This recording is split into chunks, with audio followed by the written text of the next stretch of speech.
cracking. So we're live. All right, Well, brilliant. we're live. Excellent, buddy. Thank you very much. We're off the mark, are we? Great. Off the mark, man. Nice one. Raring to go. Well, good morning, everybody. Good afternoon, good evening, whenever you might be watching this back. If you are watching it back, I hope we're all well. How's Daniel this morning? You keeping all right, buddy? Yeah, good, man. In the office, so it's a change of environment today. Oh, Usually nice. I'm streaming from home, so Yeah. if you know, obviously we've got the beautiful, nice decoration, just like white wall. But yeah, just in the office today, so a little bit different. But yeah, Oh, nice one. Change of scenery makes a big difference, doesn't it? that's it, mate. Yeah, exactly right. It really does, and No. that's sort of links in with what we're talking about today, actually, because we're looking at different barriers to exercise that a lot of us face day to day. And of course, there's one massive one that we're all sort of dealing with at the minute, in that we've obviously in a pandemic, we've got restrictions going on. There's a lot of exercise and activities and stuff like that we could normally go and do that we just don't have access to at the minute. Yeah, exactly. It just makes everything, I mean, even if you've got a good idea what you're doing with training, it just gets a little bit repetitive if you're doing the same things day in, day out. You might be looking for something a little bit, just to add a little bit of variety to it. Yeah, totally. Because that's another barrier as well that people sort of get to. It's repetition. It gets a bit boring. Yeah. It can get a little bit boring, and that's assuming you've been lucky enough to be able to access sort of exercise in the first place. True. It's almost a luxury to be able to get to that point in some cases where exercise can get boring. There's a lot of stuff that I'm sure people were bored of that we can't wait to be able to go and do again. That's a good point. It just shows some of the stuff that we maybe do take for granted a little bit as well, doesn't it? I totally agree. Okay, so I've got a couple of little warm-up exercises to do. So what we'll do, buddy, actually, we'll skip the in fact, I covered it briefly last week when Hatham was on, that first slide, which was the heart rate zone, which is something that we're going to need today as well. So just covering that quickly and just sort of recapping on that again, we were sort of using our just our two fingers just to sort of measure our own pulse. Okay.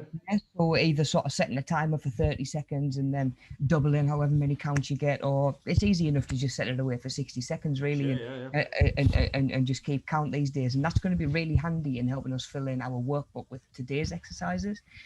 So we'll just sort of have another look at that as we get to having a look at the workbook a little bit later on. Something that is worth mentioning when it comes to heart rate, I'm not sure if you know this, buddy, actually, your maximum heart rate should only ever be 220 minus your age. I didn't know that, no.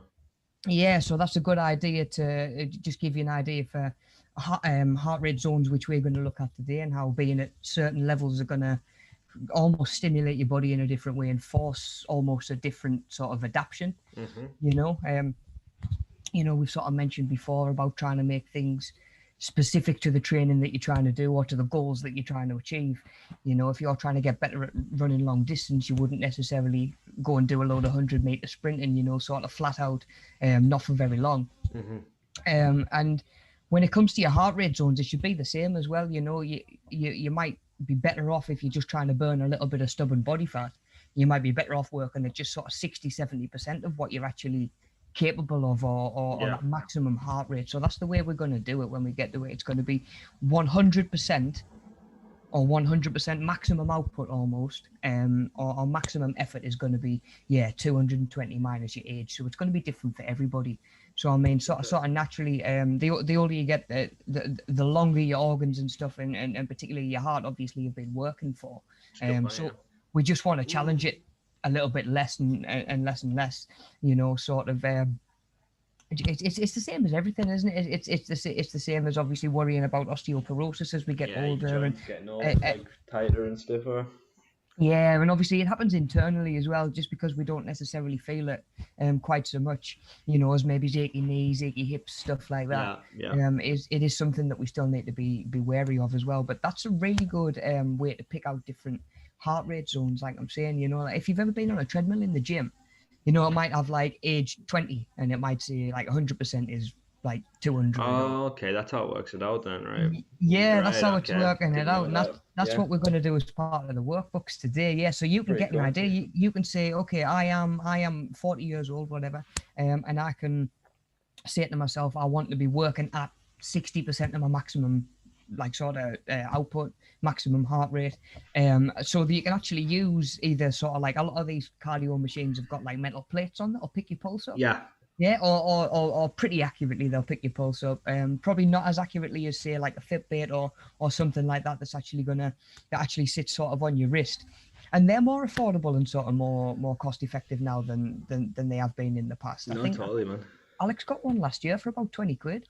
Wow. Brilliant, yeah. Yeah, I mean, it's not all bells and whistles. You're not like, it's not taking text. You're not making phone calls on it. You know, it's not a smartwatch by any means or anything like that. It's just giving you sort of feedback on your body. You know, how are you sleeping? How many steps have are you taking? That sort of thing. You know, and your heart rate as well is something that you can get a little bit of feedback on. Definitely. I mean, I had a friend who got a Garmin watch like years ago though. And it was it was so expensive. It was like hundreds and hundreds of pounds. I can't remember the exact price, but it was insane how expensive it was. But yeah. But, well, that's it. It's sort of like if you're paying for a brand, if you're paying for a name, you're always going to end up paying more. You know, there are options out there that are a little bit more cost effective. We've got to remember, like everything that we're trying to do doesn't have to be bang on the money and exact. Yeah. It just gives us a bit more of an idea. It's kind of like when it comes to counting calories. If you're not trying to count your calories at all, if you're not aware of your calories at all, you've got no idea what's going on really. You maybe not engaged with your food, even thinking about the quality of it. You know, when you start to count calories, it doesn't matter if you're 100, 200 calories off for the day, because you're going to be making better choices just because you're thinking about it, you know, and you're being sort of mindful on it. And this sort of thing works exactly the same. So that is something that we're going to get into sort of as we move forward. And at the end of last week's session, I actually mentioned about using that way, measuring our own heart rate to do sort of like check your heart rate before you did last week's fitness video, and then check it again afterwards and see how much it's spiked up, because that can give you an idea how well you're coping with stuff. And of course, certain types of training, you can actually measure whether you're getting better at it, you know, by finishing with a lower heart rate.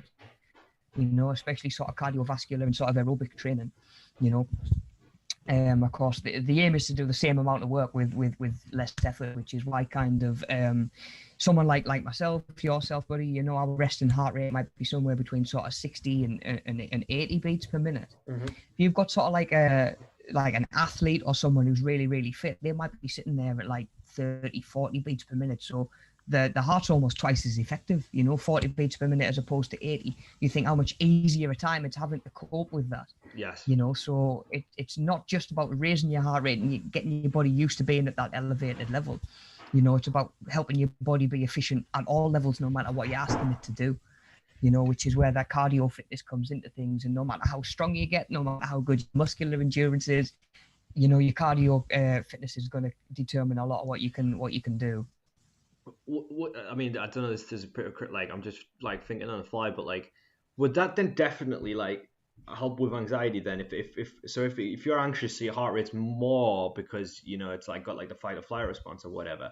Say if your resting heart rate was lower, would that, you know? Do you see what I'm saying? Would you be less anxious because you know your heart's not beating as fast? Yeah. I don't know if it's a strange one, because anxiety is a lot more to do with the mental process it's like behind everything that's going on, I think. Now you think if you're really, really fit and your heart rate, resting heart rate might be say 30, and in a time where something really triggers that anxiety or makes you feel that way, it spikes up to 60. It's still doubled. It's still quite a drastic spike from where you started. But at the same time, the sort of the physiological side of things, your heart is going to cope with that a little bit better as well. You know, of course, you've got obviously like cortisol, you've got like the stress hormones going on and stuff like that as well, which are still going to have the same effect on the body as well. You know, but someone who is really, really fit and maybe is a little bit flustered, rather than thinking of it strictly as anxiety, someone who is a little flustered without maybe some of the mental stuff going on as well. You know, their heart rate might still be lower than us, you know. But I don't know if it would help with the sort of thought patterns and the thought cycles that we can get into when we're going through that anxious sort of mindset. But at the same time, it does make it easier on your body, because the fitter you are, the easier your body's going to find it, to just do them daily things. That's a really good point, though, mate. Yeah, I'd never really thought about that. The stuff that probably would help with that, which also could come from exercise, wouldn't be directly related to the heart probably, but it would be stuff like endorphins, right? So it's like Of course. from the exercise and then releasing endorphins and stuff like that, and giving people like the positive kind of a rush of emotions from that. Run is high, right? Yeah, definitely. And exercise in itself can be for some of that anxious energy as well. Yeah. If you're in it, obviously it's not always going to be the case that you're feeling anxious. You go off and do some press ups and take yourself off and run a mile sort of thing, But it can really sort of help in the moment as well. So even with the way things are at the minute, if you're feeling a little bit sort of anxious or a little bit sort of wound up or cooped up in the house, a little bit restless, I'm sitting around all day. I want to do something. Of course, even just getting out for a walk can make a big difference. So again, it can be a good coping mechanism, like you say, buddy, without necessarily being about the heart rate side of things as well. Yeah. But yeah, that is definitely. I mean, exercise is the least used antidepressant out there.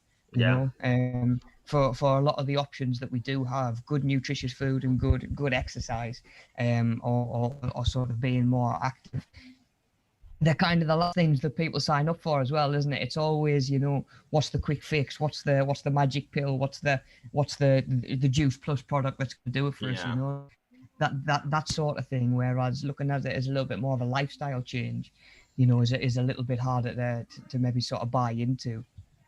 Yeah, you're right. It takes a bigger commitment, doesn't it? There is no quick fix, which is why it's so important that we look at what we're doing today, which is sort of barriers that get in the way to exercise, because we all have them. Not everybody. I mean, there's barely anybody that I've sort of known in the gyms who's got no other commitments. No family life, no friends, no job. Everybody's got other stuff going on. It's just a case of how you juggle them, time management, and of course where it falls on your list of priorities as well. Just before we move on, I've had clients over the years that when you first approach them for personal training, they might even come to you and be asking for advice, and you're saying, look, like, can you come and train with me once a week? Maybe, like, can I just give you a little bit of guidance? I'm going to give you structure for the rest of your sessions for the week as well. So you've got like the full plan. And they're like, oh, I don't really have time to get to the gym, or money's another big barrier as well.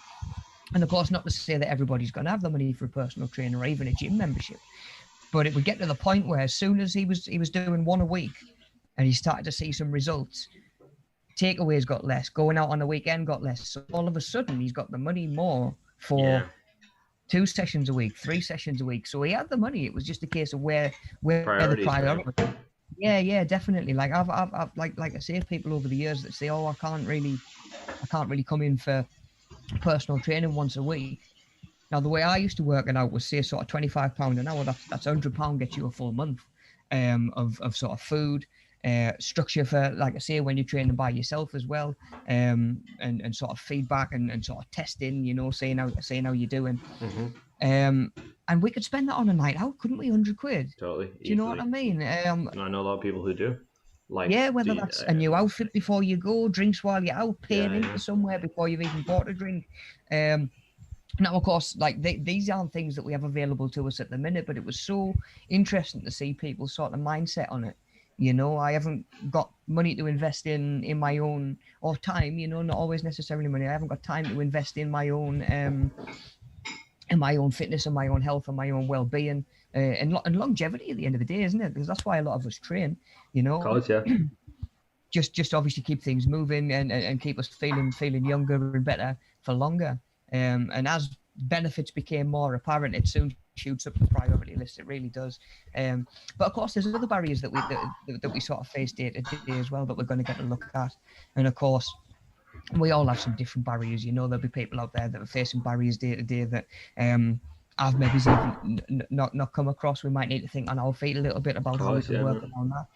So if you are watching back and you do think of something like, look, this is really stopping me right now, exercising in the house or in lockdown, or this has sort of stopped me in the past, how can we work around that? By all means, reach out, let us know in the chat if you're watching live, or by all means, drop me an email and sort of give me a shout, because I'm always happy to try and help work around barriers, because like I say, I know we all face them sort of even just on a daily basis. Okay, buddy, so if we can spin on and go to that next slide, and just finish up quickly, just sort of covering heart rate before we get back to it in the workbook. There's a lot of things that can actually affect our heart rate, other than just exercise, and that's not necessarily bringing it up as well. That's in terms of how can we help relax, how can we help bring that heart rate down. Because like you say, sometimes we might need to try and manipulate that heart rate a little bit.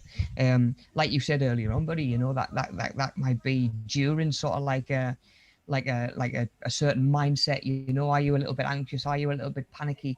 I always mention, sort of when I had to be best man and give a speech at my sister's wedding, it's definitely like deep breaths, sort of compose yourself, try and bring that heart rate a little bit more under control, because if I'd have had my Fitbit on, it would have been going absolutely mental.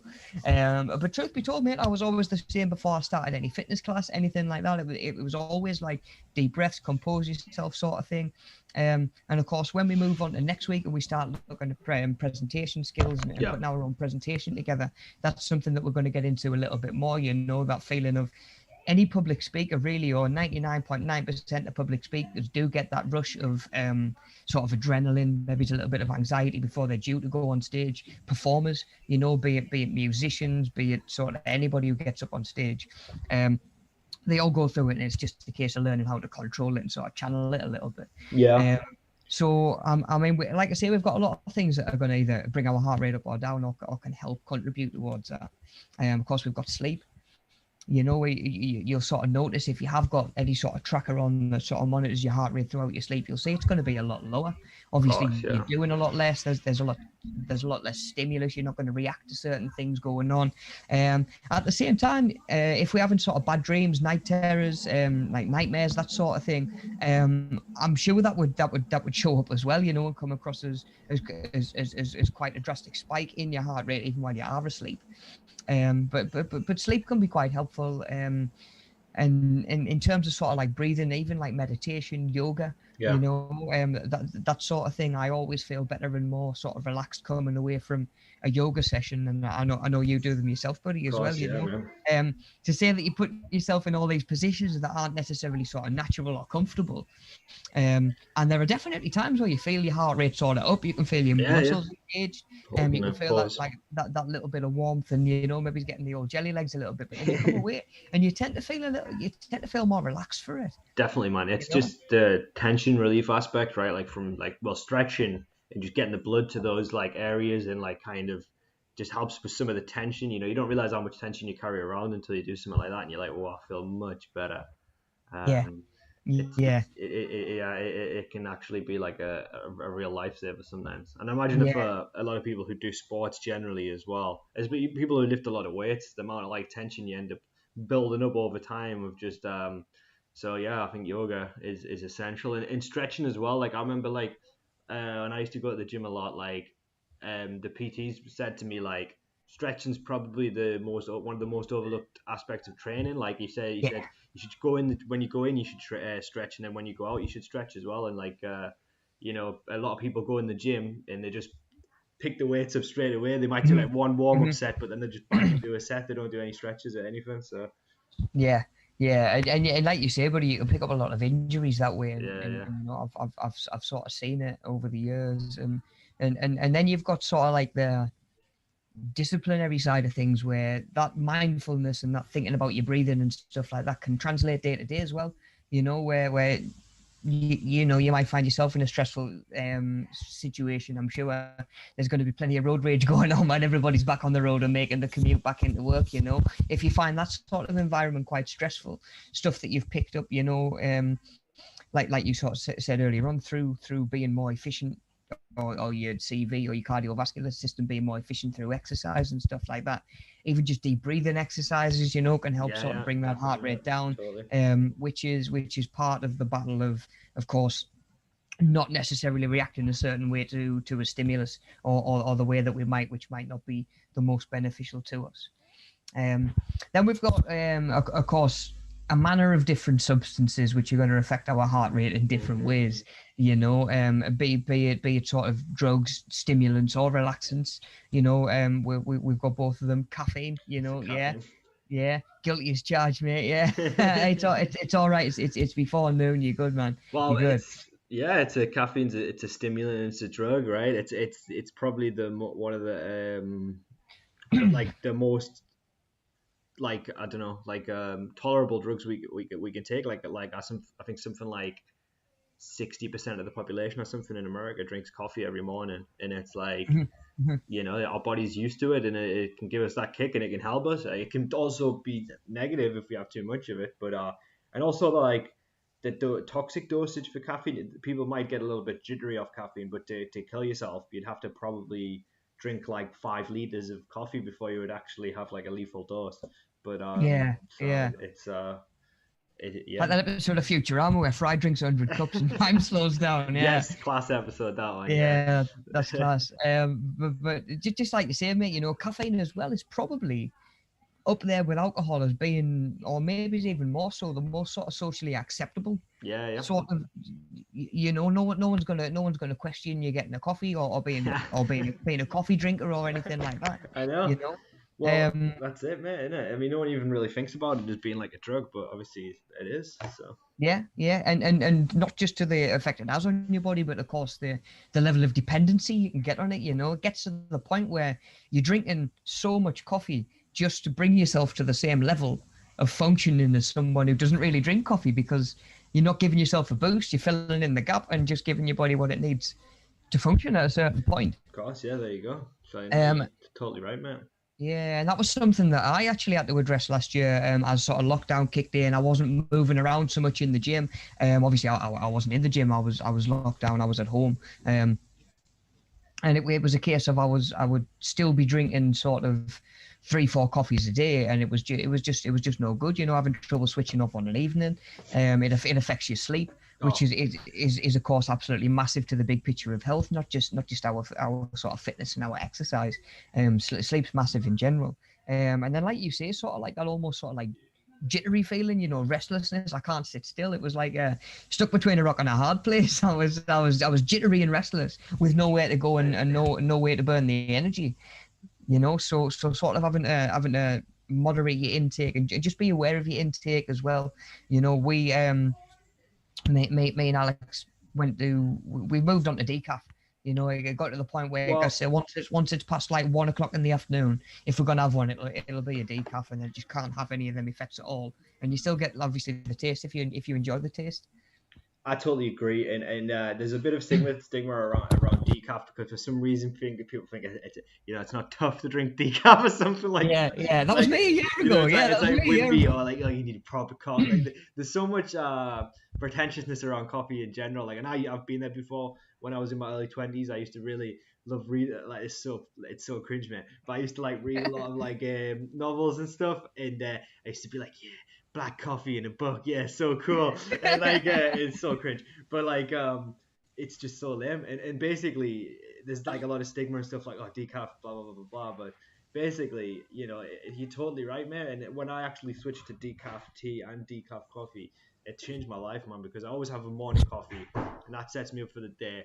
But Mhm. then when I started, I'd usually have a coffee around 3 or 4 as well, and actually, like, that was the same as you, mate. I wouldn't be able to sleep, because Yeah, I am sensitive to caffeine, so it's like it gets to like 12 or something, and I'm just like wide awake in bed, and it's just a nightmare. So when I do want that second coffee now, I switch to decaf, and it just sorts the job out. You know what I mean? It's just still like a nice hot drink, but I'm not like overdoing it. So yeah, yeah. Of course, it's the same as sort of trying to put anything in your system that you're not planning on burning off and then try and go to sleep, isn't it? Like it's the same as having like a load of sweets or a load of sugar before you go to bed. mm-hmm. Of course that's going to interfere with your sleep as well. But caffeine Exactly, is absolutely massive one. That's pretty much available to all of us. definitely, yeah, yeah. Throughout the day. It's And of course, what were you going to say, bud?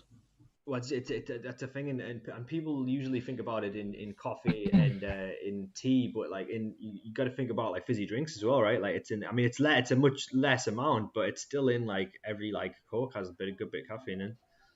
Well, yeah, definitely. And sugar.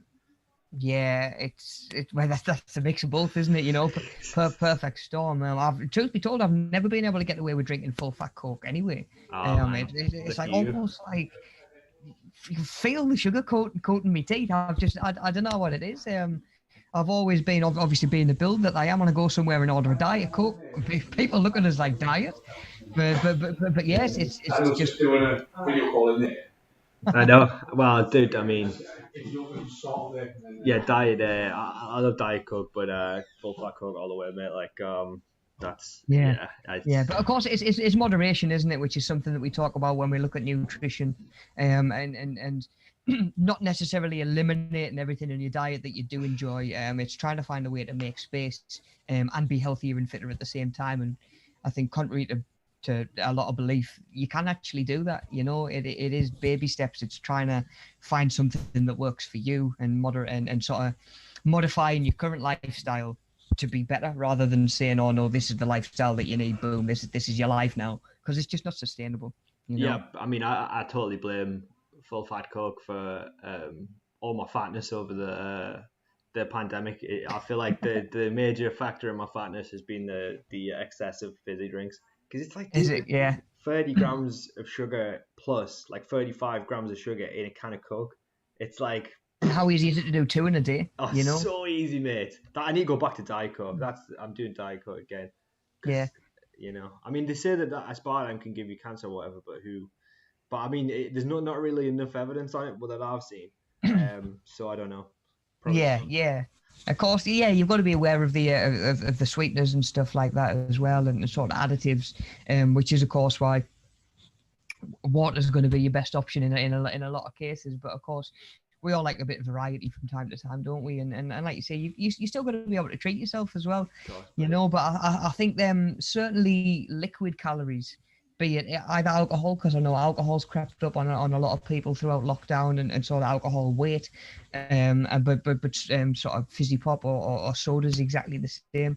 You know, it's so easy to drink, and I've seen food plans over the years and food diaries over the years that don't have drinks, or people have just not put their drinks on. Oh, I'm like, it's like, you could be 2,000 calories off for the week, and yeah. I'm trying to make informed guesses here, you know. I've just noticed a couple of guys are getting in the chat. Morning, guys. Yeah. Just getting caught up. Gary says if you're committing to the Coke, you may as well go full out. Yeah, I think Gary's a full fat Coke kind of guy as well. Yeah, yeah. Oh, and Susan as well. What's your opinion, Sue? Can't stand regular Coke, but I can't stand diet lemonade. I agree with you there. I can't do diet lemonade. Diet I don't lemonade, know. I don't know water. what it is. It is, yeah. You're drinking Soda Stream there, aren't you? Okay, guys. So then we've got sort of alcohol as well, you know, which is going to be it's a depressant. Believe it or not, you know, people don't realize it, but it is a depressant.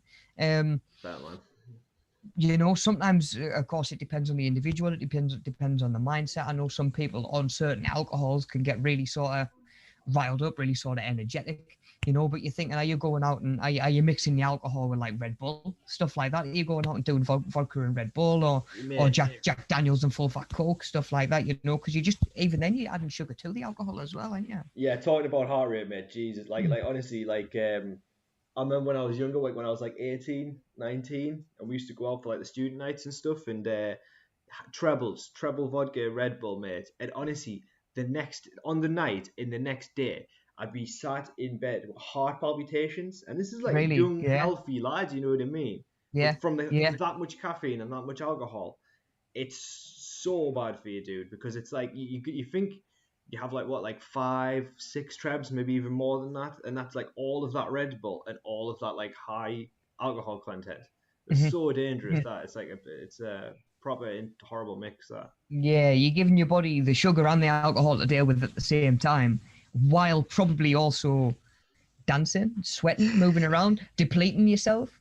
It's no wonder that the older you get, the more rough you feel the next day. Like you saying there, 5 or 6 trebs, my stomach turns me. I think I'll do like I do a couple of beers now and wake I'm up drunk with off a 2 bit of a cans head on now. us. Yeah, Yeah, I'm drunk off 2. Like yeah, if I have 2 cans, I'd be drunk. Like I don't even drink anymore. So yeah, yeah, definitely. And do you know what? I certainly don't miss the feeling of waking up rough.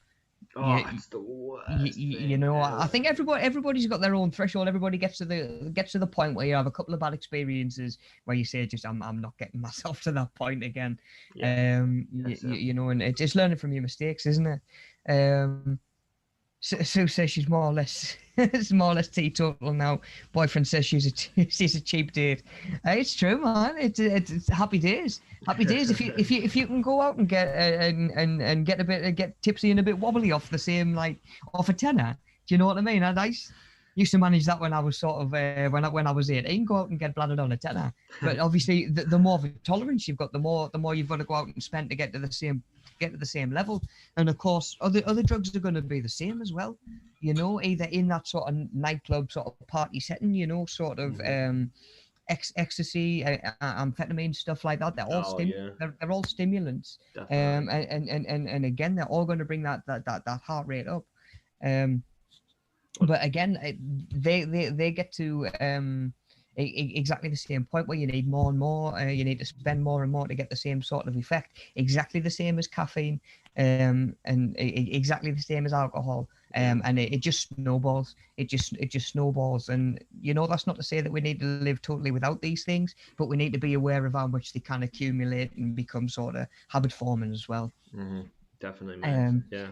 We've mentioned sort of meditation, but the flip side of that coin, of course, is stress. What we've all been in situations, I'm sure, where we're not doing physical exercise, but your body feels like you've run a marathon. Be it stress for a prolonged period of time. The last year is a perfect example. Obviously for a lot of us, we've all had different stresses. It's challenged us in different ways over the last year. But we've sort of talked about it before, where stress is designed to be temporary.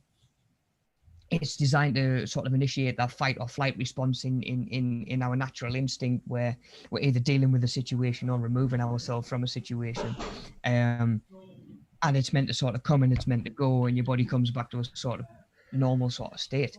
Whereas we live with factors now that stress us day to day, so that stress is prolonged, and it just wrecks your body because it's dealing with that, and it just can't fight infection as effectively. Oh man, yeah. You're not sleeping well, so you're not getting your repair. And sooner or later, your body's used to operating at this level. You're asking it to be up here all the time. Sooner or later, something's got to give. It's like constantly driving your car in over the red line. Something's going to go sooner or later, and stress works exactly the same. They call it the silent killer, man, for a reason, because that's it. And it's like stress can wreck your body, as you're saying, man. And it's like you could be physically ill from stress, you could have like that's the thing. People could be like, you could be ill and have symptoms of flu or cold, and it could just be off stress from your body literally having to deal with this like cortisol and the negative hormone or whatever that's coming. So it's like yeah, You get so run down, yeah. Yeah, it can really do a lot. It can affect your mortality and stuff as well if you've got like a high stress job. It can lead to all kinds of other illnesses. So high stress levels, it's so bad for your health. Well, yeah, especially over the like talking long term. You don't even need to be stressed long term for the effects to be long term. Same again, if you buy a brand new car and absolutely rag it around and flog it for a couple of years, it's not going to last 20, 30, 40, 50 years, is it? It's going to burn out a lot quicker, and the human body works exactly the same. Of course, we can recover to an extent the after effects of stress, but all of those extra beats, all of that extra pressure, it takes its toll in the long run. It's like you're talking about sleep and how that affects the heart as well, and even with stress, and it's like, think about people who do like shift work. They tend to across the board have like worse mortality rates than people who work 9 to 5, because just adjusting your body to do a night shift and then back onto a normal shift, like making your body like clock change like that all the time, that also takes a massive toll on your health, I think, as well. So Yeah, I think, yeah, definitely. but yeah, man. And then the last one that we've got on there is being in love or being around someone that that you're infatuated with or feel fondly of, as well as getting stressed for being around someone that you can't stand being around. Being in love, it works the total opposite, like other way. I remember meeting Alex online, and the first time I ever went to meet her, mate, I felt like I'd just done like a body pump with Mel. I was Man, like, oh, honestly, because she was living the other side of the Tyne Tunnel, so I had like a 45-minute drive from Durham up there to really like chew myself up and get myself like, oh, but I'm sure you've had that feeling yourself, where your heart feels like it's maybe coming out your chest, even just from being excited to see somebody. Dude, I mean, we were talking about the stress hormone, which I think is called cortisol, right? And Yeah. and so there's the love hormone, which is oxytocin, right? And that's the thing that your body releases, and it makes you feel good and positive, and you get that when you're in love with someone, and it's nice. You can even get that with your pet. When your dog comes over and your dog cuddles into you, you release oxytocin then, and so it's like. Yeah, that's it, man. It's funny you say that. Actually, I was reading last week that they've just sort of classified it that the dog-human relationship is the only relationship that secretes that chemical both ways. Yes, I Yeah. think I might have heard that, So of course you might have a lot of affection for for like a hamster, a rabbit, a cat, or whatever it is, and you might produce that hormone when you look at him or when you see him. But no, they really don't. They just feed me, bring me food. Whereas dogs is the only sort of interspecies connection that they've found that goes a two-way street. Yeah. Sue Dale says she gets like that when the boyfriend flies over to say that's class, it's nice.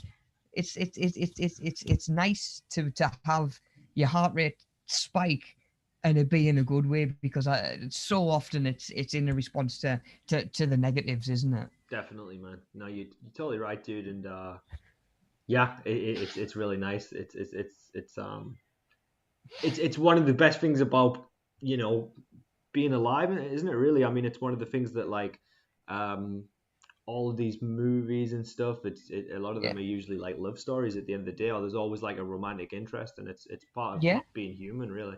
So, and I think now, can we take that a step further and just say like not necessarily being in love, but just people that you love.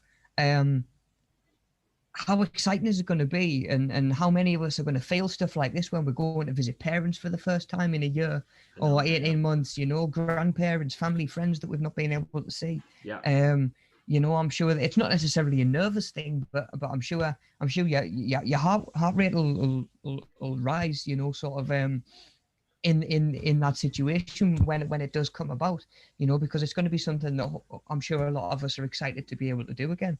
When we can.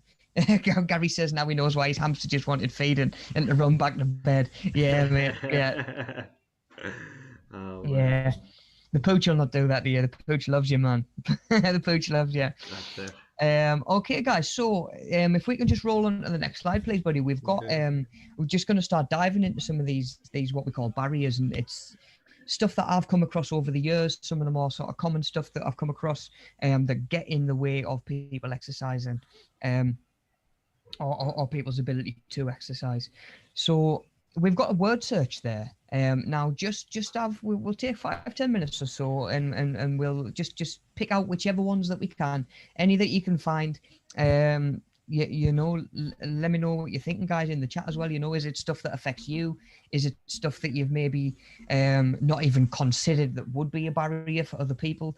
Because like I say, I would come across stuff over the years that I hadn't considered because they weren't necessarily relative to me, because as a newly qualified personal trainer, the only experience I had in the gym, of course, was my own. Yeah. you know, and then you start speaking to people who are like, oh, well, do you know what? I can't train like you do because I can't come to the gym 5 days a week because I've got custody of the kids for 4 of them. I'm like, okay, I need to think about things in a bit of a different way and structure this person's training in a different way, you know. So yeah, there'd be stuff out there, you know, that I've never heard of. Sue says the dreaded word search. Yeah. No permanent markers on the screen this time, Sue. Definitely not. But it serves quite well as a background for us to have a little bit of a chat as well, you know. If you guys did want a bit of an activity to be working through, you know, while we do just sort of run through and have a bit of a talk about some of them, you know. I know we've mentioned childcare. Childcare is a big one that comes up. Like I say, it's either, you know, maybe 2 separate households, or like a separated household who share custody, who need to work their exercise around that. It might just be, oh, I can't come straight from work. I've got to go get the kids. Then I take the kids home, and then I've kind of stopped for the day. You know, I'll maybe do them tea, and then the thought of dragging myself back out to the gym or out for a run, it's pretty much, it feels impossible, or it's so sort of daunting. Yeah, exactly. Or you just don't necessarily have the time because of childcare, you know. So some of these actually do link up as well. Yeah. You know, it could be your clothing. Do you have clothing or equipment? Do you have the right stuff? You want to take up running, for example. You know, we've sort of mentioned this before as well. If somebody is so used to just training in the gym that all they've got available to them is like flat-footed lifting shoes, sort of like shorts, maybe it's like a string vest that they wear in the gym every time they go, or obviously different gym vests, but they always have to wear a gym vest, you know, because every gym's got one. God. Every gym's got one. Barely, but just like the smallest, like little bit, like holding it up. Yeah. They may as well not be on, to be honest, at that point. But what about if that person, obviously they've had the gym or their access to a gym taken away over the last year, and they've decided that they want to start hiking or walking or running? That kit isn't, it's not suitable, you know. It's not appropriate for what you're trying to do, especially over winter. You know, I can't imagine that worse. Even at the minute, you know, if I had to put on shorts and a vest and go outside, I'm just going to talk myself out of it straight away. You know, just because like I say, it's not suitable. Do you need sort of trainers that are built for running long distance, or just for running in general? You know, do you need to think about that? Have you decided that you'd like to start swimming? You know, would you like to go swimming when things open up again? Or is it something that you've thought about in the past, but you don't have a swimming cuzzy, you know, you don't have maybe the finances for a swimming membership. Again, another couple that fit in there on the list as well. Are you conscious about your weight and your own appearance already, to the point where you don't want to put like a pair of swimming trunks on or a bathing suit and go down to the local rec? Are you conscious of your starting point? Are you thinking like, oh, I'm a little bit conscious of how fit I am? I don't want to go and make a fool of myself in that exercise class or that sort of thing. You know, I've had people say to me over the years that they're not fit enough for personal training. And I was like, how does that work? I understand the mindset. I understand it, but it's looking at personal training from the wrong angle. You know, probably potentially from a bad experience with personal training, where, you know, maybe you've been with a trainer before who hasn't personalized things to you, and they have maybe let you go away feeling like, oh, this is a little bit unrealistic for me. I'm not fit enough. People are worried, I think, as well with personal trainers, like if they don't know like the crack, that they're gonna like try and do them like a boot camp kind of thing, like they're just gonna like burn them out and get them absolutely exhausted. And obviously that's not the case, right, Rob? Like if it's you know, you're gonna work for the person, right? You're gonna kind of work around them. But definitely, you know, I say it all the time. It's called personal training for a reason. It's got to be personalized to everybody. Not only because all of us have a different blend or a different mix, different combinations of these barriers, you know. So yeah, your goals might be the same as me, your build might be the same as me, you might be the same height, like I say, you might have the same training experience and the same sort of training past. That doesn't mean you can just train like somebody else, because you've got a lifestyle that and you're living a life that nobody else is living. Have, You know. have you ever had anybody, Rob, who's like, listen, Rob, I want you to like just kill me off. I want you to give me like the hardest circuits ever. And Oh like yeah, just yeah, put yeah, me through them. yeah. Yeah. Oh, I used to train a group of lads. One of them was my cousin actually, so that sets the bar pretty high straight away. I'm like, nah, I can just beast you. I can just beast you. And then he used to sort of suck his mates into it as well. So it went from like 1-on-1 PT or 2-on-1 PT. Yeah, So I yeah. used to actually sort of do them their own, almost like a private boot camp. Some weeks there'd be Class, 4 of them, yeah. some weeks there'd be 6 of them. Right, yeah, And of course in that sort of scenario, you know, you've got the testosterone flying as well, and it's like, I'm going to do more than you. I'm getting more reps. I'm going to work harder. I'm going to lose weight faster. Yeah. And you know, they would go away. They'd be cursing us, but they would be disappointed if they didn't feel basted by the end of the session. Yeah, because that's what they wanted, right? So pretty much, yeah, Yeah. pretty much. And like I say, sometimes I've actually had that mindset from people who don't need to be training to that level. fair, yeah. You know, Yeah. you know, I'm like, look, you're new to training. If I beast you for 2 weeks, you're just gonna hurt for 2 weeks. That's it, yeah. Not see a drastic amount in terms of results because it's still early in the process. Mm-hmm. And I'm worried about you getting sickened off. Yeah, You know, yeah. can we take a step back? Can I do a bit of an easier session, you know, and just to make them feel, look, like this is going to be challenging but manageable, because that's a balancing act. Even in just the first session alone, you don't want to scare people off, but you want to make sure that people know that it's worth their time. Of course, yeah. And of course, that's not necessarily just training. That would be giving somebody a session plan to go and do by themselves. Even just, you know, if someone came to me and said, look, Rob, I'm struggling. Where do I start with my fitness? I want it to be challenging, because if it's not challenging, if it doesn't challenge you, it doesn't change you. And at the same time, you know, I don't want it to feel like it's so difficult that it feels unattainable, you know. And all goal setting, you know, we walk that tightrope, even in terms of setting personal development goals. Where would you like to see yourself in 6 months' time? It doesn't have to be fitness related, but those goals have got to be challenging, and they've got to challenge you, but they've got to be realistic and attainable as well, you know, because there's nothing more disheartening than sort of convincing yourself you're going to achieve something and then not.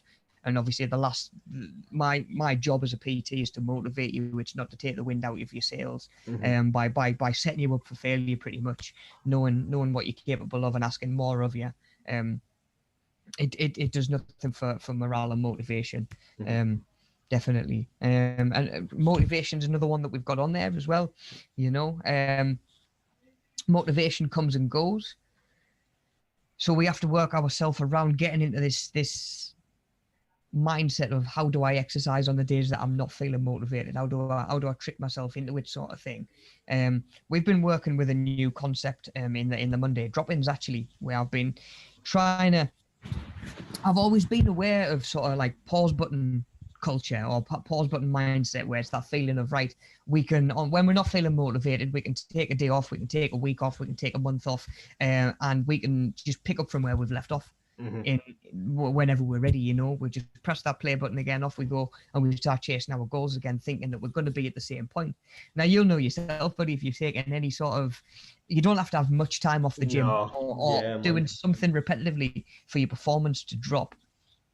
No, you're totally right. Yeah, it literally, yeah. It's then it's annoying, isn't it? It's when you build up like to a certain level, and then, you know, you end up not doing it for a while, and then you go back and you're back where you started, and it's like, it feels like it is all that progress lost. So yeah, it's the same with injury as well. 100%, mate. Yeah, you're potentially even starting from further back over than you started if you've just that no pain no gain mentality and managed to get yourself an injury.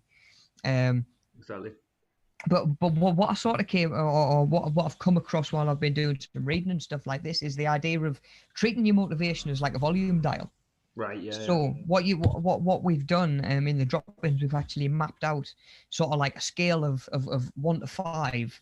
You know, what can I do on the days where I'm least motivated but still do something? What can I do on the days where I'm feeling extra motivated. You know, what does that day look like? And then rather than having a switch that we turn on and off depending on how we're feeling day to day, it's a dial that we actually adjust. You know, I'm feeling motivated enough to turn that dial all the way up today. That means I'm going out cycling. You know, that means I'm going out for a 3-mile walk or whatever it's going to be. The next day you might be waking up, the motivation might not quite be there. You might be thinking, no, I'm just going to adjust that down to like level 2, which might be a stretch off at the end of your bed for 10 minutes when you wake up. So what we're actually getting out of we're moving away from that black or white mindset, you know, that on the wagon, off the wagon, I'm doing it or I'm not. Mm-hmm. And we can think of motivation as a scale rather than an on-off switch. Yeah. Because, like you say, once you flick that switch off, it's so hard sometimes to switch it back on again. You miss one day at the gym and tell yourself you're going to go the next day, but then you do that every day for 6 months, you know, and before you know it, it's been 6 months, and you're giving yourself a lot of work to do, just to get to where you started, Mm-hmm. you know. Yeah, you're totally right. I mean, anything is better than nothing, and I think that Exactly. you know what I mean. Yeah, it's a good kind of system as well to implement, to kind of visualize how you're going to do it and to be able to kind of be consistent with it. So I definitely like that. Yeah. Yeah, and of course, in time, you learn the discipline of doing that. So motivation becomes less critical to the exercise when the discipline sort of comes with it as well. You know, it's the same as I used to say to clients, you know, when they'd come in, oh, I'm not really feeling it today. So just remember, everybody can do it on the days that we feel like doing it. Exactly. Everybody can turn up and really apply themselves on the days that they really feel like doing that. It's doing that on the days that you're not really feeling it that makes that's going to make the biggest difference. Exactly. Not just least because it's avoiding putting things on hold and you just plugging away one foot in front of the other. That's it, man. Sue says she's been trying to find out when swimming pools are gonna reopen. Getting sick of doing circles in the paddling pool. Yeah. Oh, there's only so many lengths in the paddling pool you can do, man. Definitely. Yeah. I'm not sure what the crack is with swimming pools actually. I don't know when they're actually scheduled to reopen on the current roadmap. It's got to be one of the last ones, just because. Yeah. It's like people are going to be in the water, close to each other. It's hard to social distance. I just think that one, it seems like a tough one. I don't know actually, but yeah, because I know that they managed to get open briefly between lockdown 1 and 2, because Charlotte, one of our other learners, I just started swimming, and now they were saying, look, you can come and swim, but the changing rooms is closed. I don't know if that was like a maintenance thing, like they'd have to go in and clean every hour after every after every lot of bookings or whatever it was going to be, and of course that's going to put a lot of people off as well. Wait, I was back over my dad's for a short amount of time, and when the gym that I went to there, like very briefly, it was the same crack, but it was like, I'm not gonna like, it's like the gym was open and the change rooms were open, but if you wanted to go to the swimming pool, you had to go through the front side. So you have to go out of the entrance you came into the changing room, because basically the changing rooms, there was a bit where you would, like some stairs you would go down and it would take you straight to the pool. So it's like super convenient. You can get changed. You can go straight down the stairs and into the pool, and like you don't have to go past anybody because it's like connected to the changing rooms. So it's perfect. But then they said, oh well, that part's blocked off. So it's like, I'm not like in my like swimming trunks and not going to go through like the front exit where like everyone's sat in like the lounge and that, and like walk all the way to the swimming pool. It was so awkward. So I was like, what's the point? You know what I mean? Like, who's going to do that?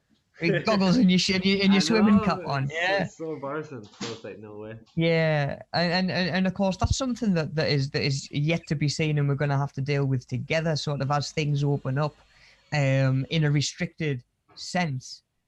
It might put certain barriers between certain exercises that we'd not considered, you know, like you say, exactly like that.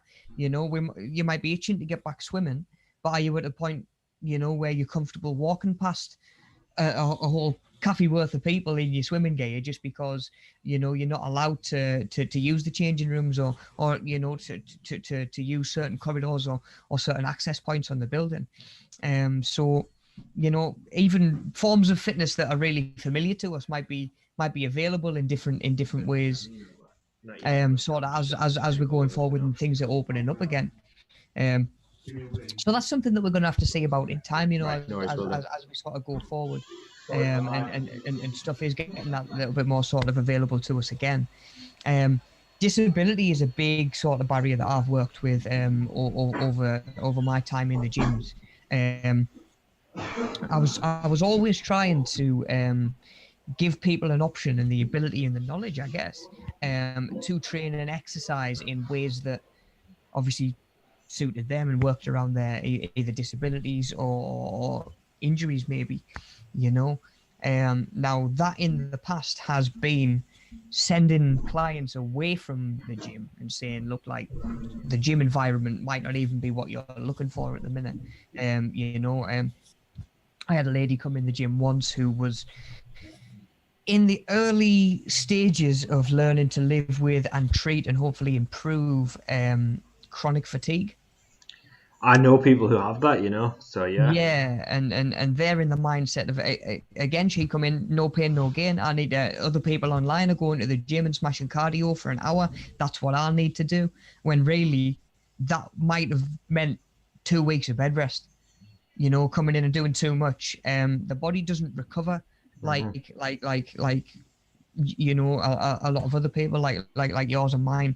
And they could do too much and she could really burn herself up. So what I'd suggested was, it didn't land me in the good books with gym management because I'm sending people away. But that was just my conscience, you know. I'm not going to let someone come in and pay for a membership that's not going to get the benefit of that membership and you know, be paying £40 a month for a membership when they're only getting 10 minutes exercise at a time. You know, it's like, save your money, go for a walk. You could have gone for a walk and stimulated your body just as much in the time it's taken you to get the bus here.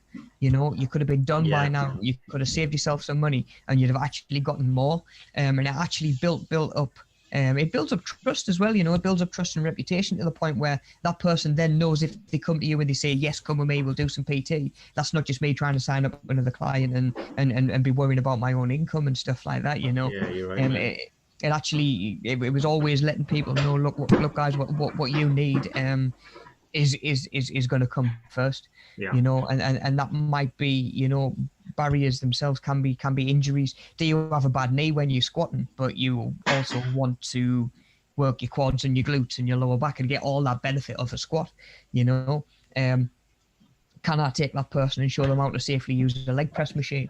You know, we're still using a lot of the same muscle groups. We're still going to get a lot of the same effects. Obviously, it's not an exact trade-off, but for 95% of us, I'd say that's probably an acceptable substitution. You know, you don't need to necessarily be any better at squatting with a big bar on your back. You're just doing that to stimulate your leg muscles and your glutes, and you're getting a lot of pain in your knee while you're doing it. So can we come away and do an exercise where we're getting the same sort of response, but without the pain and the flare-ups as well, you know, because it's so often that people in that situation would say to themselves, I've got a bad knee, I need to stay away from exercise in the gym altogether. And that's not the case. That's not the case at all. You know, can you get on an exercise bike and pedal without any knee pain? You know, that might actually help because you're opening up the joint and moving it through its full range of motion over and over and over again, you know. The knee it's a self-lubricating joint, so the more you use it and the more you work it, the more it is going to sort of produce that fluid. That's going to sometimes help with that injury as well, you know, or help with that pain. But there is so much that can get in the way. You know, time is a massive one. Time is a big one. It can sometimes goes hand in hand with work and travel and childcare. Other commitments fits in there as well. You know, family. It might not be childcare. Are you providing care to a grandparent or to or if you're just a parent? You know, a dependent. There's been points during lockdown where, of course, we've had to. Maybe some of us have had to sacrifice a little bit of time to go and do shopping for elderly neighbours. Yeah. You know, elderly neighbours, or do you know what? My granddad needs a Tesco run every Monday. Mm-hmm. You know, that takes up my Monday after I've done all my work from home stuff. That's Monday that I can't exercise. You know, so a lot of these can come together to just really, really make it feel like exercise is impossible or just unattainable. And I think we can get into that sort of defeatist mindset of oh, do you know what? I can't exercise. It's not my fault. It's out of my hands.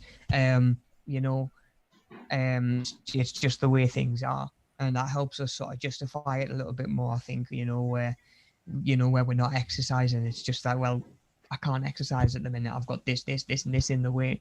Whereas sometimes if you can separate them, you can actually pull them apart. And you know, like I say, this has been part of my job for 5, 6, 7 years as much as anything, you know, breaking down barriers, because only by looking at people's barriers can I put a plan into place that they can follow. Again, like I say, I could go online and pull down the Rocks training plan and say to someone, you want to get massive? There you go away and do that. You know, not everybody can get up at 3 o'clock in the morning. Not everybody's got their own gym that follows them around the world wherever they're working. You know, not everybody's got that luxury. So that training plan is going to be unattainable. Yeah. And I've always said the best training plan, the best diet, is the one that you can stick to. Because if it's the best in the world, but you can't stick to it, it's not doing its job at the end of the day. Yeah, exactly right, mate. Right, buddy. So I reckon that'll about do us. That should have given everybody plenty of time to work through the word search. I've actually got an answer slide queued up to ready to go next.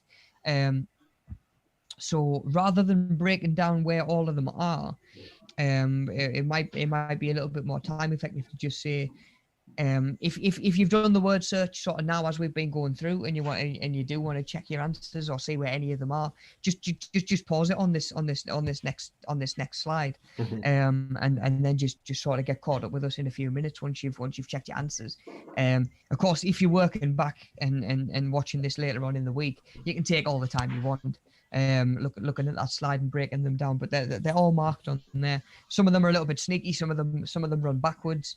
A couple of them are backwards and diagonal as well. You know, so those will test you. I like a word search. I like a crossword, that sort of thing. But again, you know, you maybe could just pause it there, spend however much time on just checking up any answers. And then just get caught up with the rest of the session, just in a couple of minutes, and then that'll give us a little bit more time to look at the workbook and some of the exercises that we're going to do in the workbook this week as well. So barriers to exercise. I'm just trying to see where we're at on the stream as well. Have we spun onto that next onto the answer slide, buddy? Yeah, we'll go on the answers here. Yeah, right, nice one, cool, buddy. Spot on. So yeah, I'm trying to think if there's any of them barriers that we haven't sort of talked about as we've been going through. Equipment's a difficult one, especially at the minute, because we're really sort of limited in equipment that we've got. You know, cost comes into that as well. Space is another one at the minute. Some of us might not have maybe access to space in the house to be doing burpees and star jumps and stuff like that. And if you've watched any of the fitness videos that we've got on the channel, you've noticed that when I've filmed them, I've actually had to move the couches around in the living room to free up the space to have it. You know. So you know, sometimes we maybe do need to think about space as well, but equipment's a big one. Like I say, especially at the minute, we don't all have resistance bands, kettlebells, even foam rollers, stuff like that, like stuff that I've kind of just got used to having in my work bag over the years. And I've got the luxury of being able to use it at the minute. A lot of us sort of don't have that available to us. So we're having to sort of think outside the box.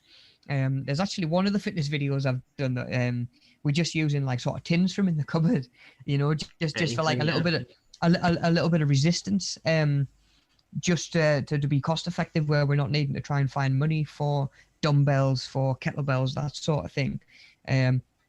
But again, that's sort of something to think about at the minute is, can we start planning ahead and thinking about what sort of activities and exercises and forms of fitness might be suitable and appealing to us as things become available again?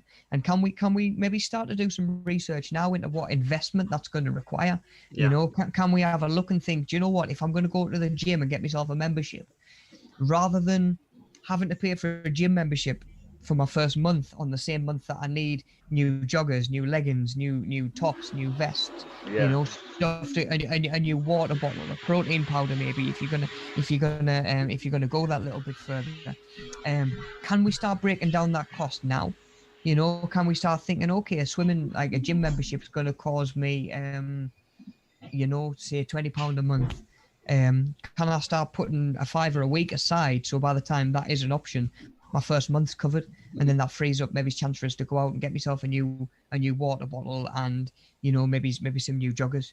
You see You people know, like you don't need that much as well. Like you see people sometimes they've got like a visor, they've got like their running leggings, they've got like a running top, Garmin watch. They've got like a strap for where they can put their like iPhone or something, yeah, and oh yeah, yeah, like the yeah, full kit, yeah. just like the running shoes, and then it's like it's just unnecessary. It's like fair enough if you want to have all that stuff, but like it's not going to make you a better runner, Yeah, is it? It's exactly, like yeah. the racing stripes are not going to make you run faster, but like Yeah, you know what I mean. Running shoes are pretty essential because they can protect your feet and your ankles and your legs. But I think otherwise you're good to go pretty much. I don't think anything's too necessary other than that, really.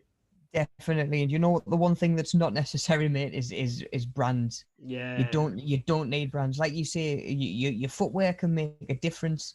In certain lifts, in sort of the impact that you're taking through running and jumping and stuff like that. Do you know what? But Nike leggings aren't going to make you any better at deadlifts or squats than do you know what I mean? Going down to Primark and finding a pair of leggings that fit you. Hmm. Um, you know, and I think we can get caught up that we need all of this kit as well, and we need all of this stuff, I know. and when really in reality we don't. You know, if you have sort of access to all the kit and you've got your membership or whatever it is that you're going to do, if you've got the right attitude and the right mindset, and of course a little bit of motivation and discipline on your side, you've probably got more of an advantage than people that's got all the gear but no idea. That's the You one, know, isn't at the end of the day, yeah, you'd be better served, in my opinion. I mean, I might be a little bit biased as an ex-personal trainer. You'd be better served saving the 200 quid you would normally spend on gym gear, and investing it in a little bit of training for yourself. Of You course, know, even 100%, say yeah. to a PT, can I come and train with me? Can I come and train with you? Can I see the way that you do this? Can you sit me down in the cafe maybe and have a little bit, and just have a little bit of like a consultation sort of thing? You know, I mean, all PTs or all good PTs would do a consultation or give you a little bit of advice for free anyway. That shouldn't be any problem. But to really pick somebody's brain, and that was what I did early doors. And when I was PT, and I said there was one lad, Lee Smith, Sunderland based. If anybody is looking for a PT, proper shameless shout out there, because do you know what, he was a PT that sort of acknowledged me as a little bit of a newbie, took us under his wing, and taught me a lot, and sort of kept me right, in terms of not only the sort of anatomy and the science behind PT and fitness, but also in terms of the running it as a business, Yeah. and the way that you run it as a business, and he was absolutely fantastic. He was always somebody I looked at and said, like, that's the sort of PT that I want to be, you know, working with injuries, helping injuries, or helping people get stronger in the ways that were really important to them from sort of like a functional point of view. Yeah. And I actually said to him, can I pay you like what 40 quid for 2 hours, and we'll sit down, and you can, and I'll just pick your brains. I'll just ask you whatever questions I think of, stuff that I've come across with my clients that I'm not sure about. You know, can I get a little bit of insight from this person who's obviously got more experience than me. And it went a long way. It really did go a long way, and that was 40 quid. You know, whereas I could have gone out and bought myself an iPad for, I don't even know what iPads cost these days, mate, truth be told, for a few hundred quid, just to walk around the gym floor looking like I knew what I was doing. You know, Yeah. it's the same thing. You know, are you going out and buying yourself a load of kit, or just a load of fancy branded gear, when that money might be a little bit better invested in information and learning and education, and trying to figure out how to get from your point A to your point B, as quickly as possible, because I think time's a huge resource for everybody. You know, we've all got the same 24 hours in the day. We're all trying to squeeze as much into that time as possible. And You know, if you can get your gym stuff done in 3 sessions a week instead of 5, you're actually buying yourself a little bit of time as well. Yeah. You know, so you've got to see it as an investment that can potentially save you sort of time down the line as well. Now, again, we've not all got 20, 40, 60 quid to pull somebody to one side and say, look, can I have a little bit of you know, can I just get a little bit of personalized info from you? But I mean, there's avenues out there where you can go and ask that sort of stuff for free. You know, I'm one of them. You know, now I think about it. Yeah. You know, get yourself in the chat, ask questions, because really, like, stuff that people have paid private tuition for is now available to everybody who's going to jump on the stream, to everybody who's doing the courses, everybody who's watching back. You know, I'm more than happy to share that not expertise but experience. I never see it as a hassle. That's what I say about our like fitness sessions all the time. Like, you know, we've got like Rob and Mel, like these are like, you know, professional personal trainers who've got a lot of experience, and it's like we're able to give you this resource, you know, for free is part of what we offer, and that's amazing, you know. So it's like it's indispensable, really. So yeah, 100%. Like not to toot our own horn at all. It's just use that resource, guys. You know, by all means do it. I think people are sometimes a little bit sort of I don't know if it's like conscious about asking questions, or maybe it's even feeling a little bit cheeky, but like that would never be the case at all, guys. I'm more than happy to help. It's always it led me into that line of work, and this line of work that I like to see people succeed, and I like to see people excel in whatever it is that they're going to do, and I know that in their own ways, everybody at Media Savvy is exactly the same, you know, even with the digital skills side of things and all of that. It all comes from a place of just wanting people to take something that's going to be valuable to them and something that's a passion to them, and just learn to do it better and to pass on everything that we've learned over the years, usually the hard way. I'll be honest, a lot of the lessons I learned the hard way, you know.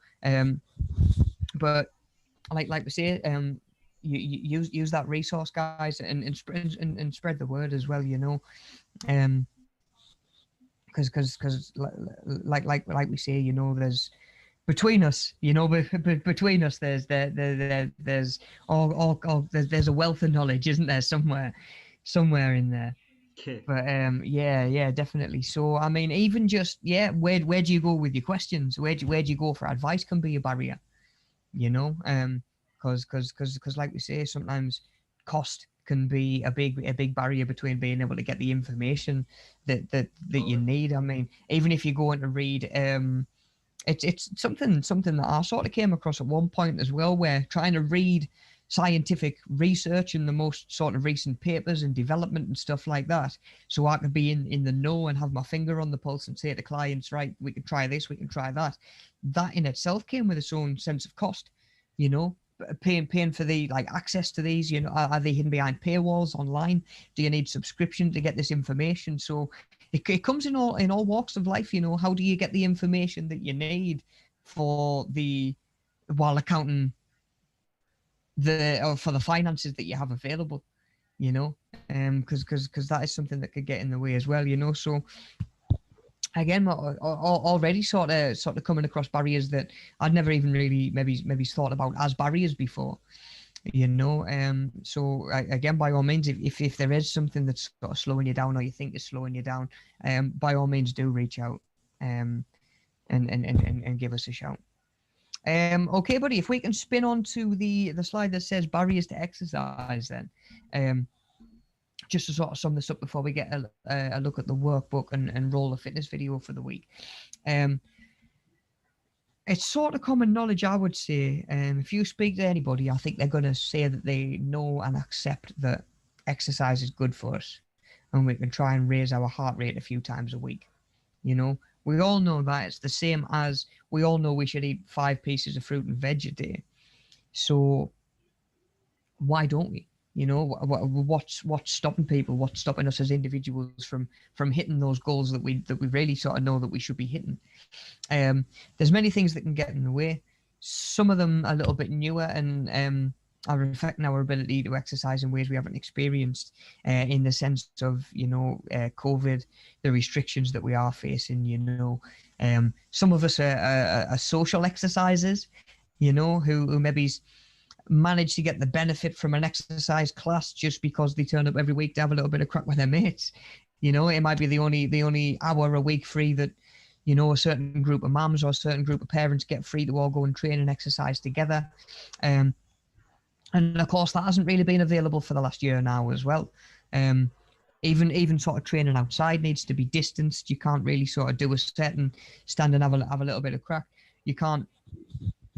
I never actually got into a gym while they were open briefly last year, but I know that even the social side of that was of course going to be affected. You can't do your set on the bench press and then jump off and let your mate have a go, because you've got to wipe everything down in between. So that person's got to stand 6 feet away minimum, so to the point where they're maybe going to go and use a different machine further away. So you're not getting that sort of, not that we're there to talk or anything like that, but you'd be daft to sort of not acknowledge the social side of things as massive to some people in exercise. You see a lot of walking groups, a lot of running groups.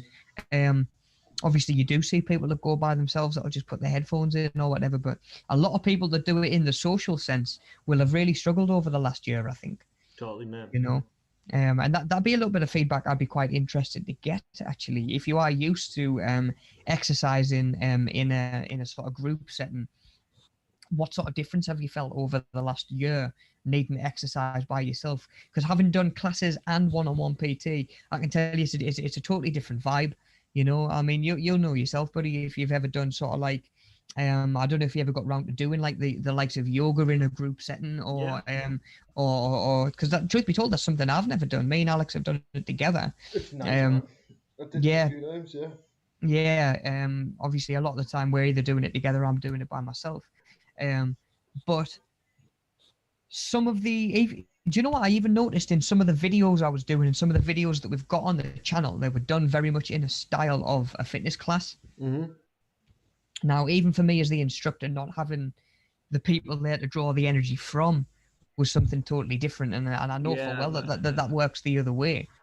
In terms of, there's somebody on the screen telling you what to do, but it's not the same as, that person's going to really sort of, not give you a hard time or chastise, but, maybe poke a little bit of fun if you just sort of stop and just sit and cross your legs and start playing on your phone or whatever. Nobody's there to stop you doing that in the house, or no one's there to hold you accountable in the house.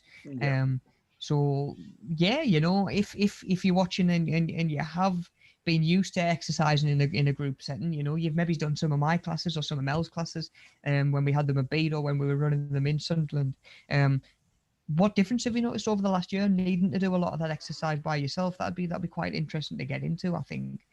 I mean, for a start as well, doing yoga compared at home compared to in a class, you don't have someone there to correct your form, or like, if you're struggling with something, then they'll offer you an alternate exercise. They'll be like, if you can't do that, try it like this. You don't have that option if you're watching at home. So now that was something that I was trying to be mindful of. And you'll notice that every exercise that I've ever given on our Media Savvy channel, I've always given an alternative. If you can't do this, do this. But there is only so accurate that can be, isn't there? Do you know what I mean? You might have 3 people watching the video that can't do the initial exercise for 3 different reasons.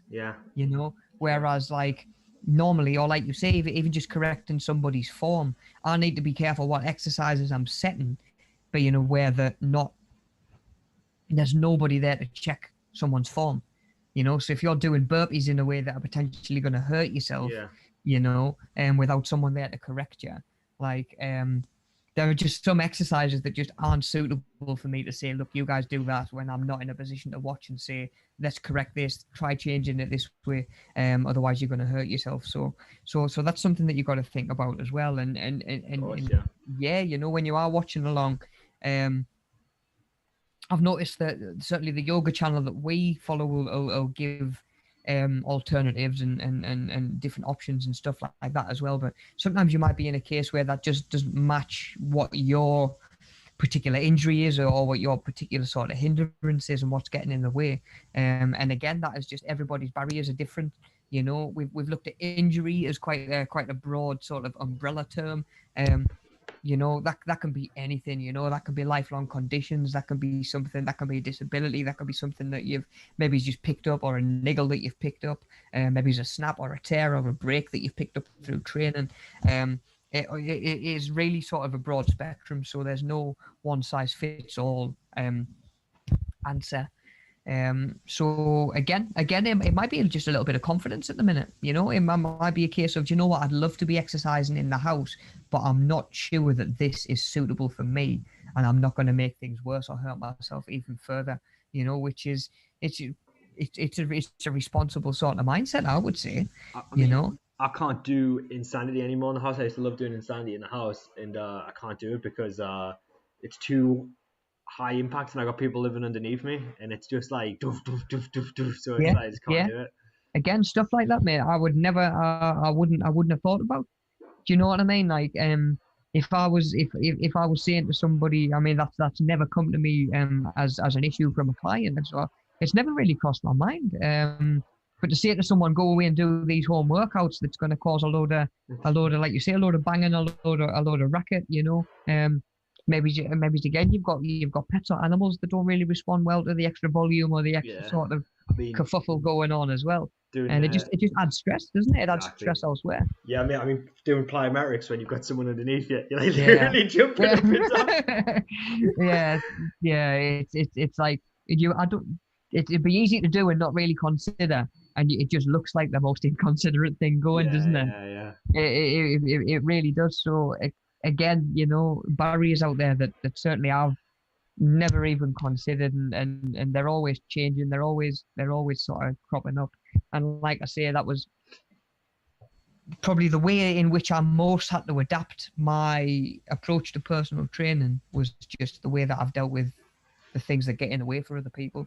Because at the end of the day, what's getting in the way and what your barriers are, some of it's adjusting your mindset, like I'm saying, and thinking about your priorities. And all of a sudden you might have a little bit more money and a little bit more time affordable. But at the end of the day, like you say, if you've got people living underneath you and you're just getting a bit of it, you might have a great relationship with them anyway, and you might not want to be sort of making that any more sour. You might have a good relationship that you don't want to maybe jeopardize or put any sort of tension on with your neighbors.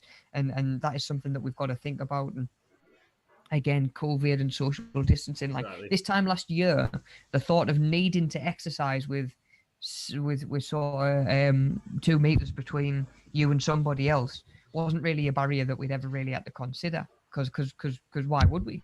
You know, unless we were doing sort of kettlebell exercises and big kettlebell swings, where we'll have to say it to somebody, look, like kettlebell swings here, everybody else over there, sort of thing.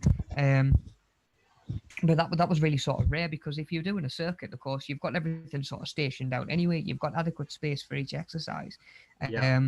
But again, you know, we're looking at restrictions and barriers to exercise right now that sort of weren't even on the radar this time last year. True, yeah. Which is why it's almost like a little bit of problem solving, isn't it? It's like troubleshooting. Like, oh, this won't work, that won't work, this won't work. We'll try this then instead. Yeah. And sometimes it's trial and error, just breaking these barriers down and making that exercise a little bit more sort of achievable. But yeah, there are a lot of barriers out there that like I say, there's a lot of stuff that we can be doing to try and break down those barriers, or even just changing what your perception of exercise is. You know, yeah, your barriers might mean that you can't get to the gym 5 days a week. Can you, I don't know, maybe take a little bit more of an active role in walking the dog?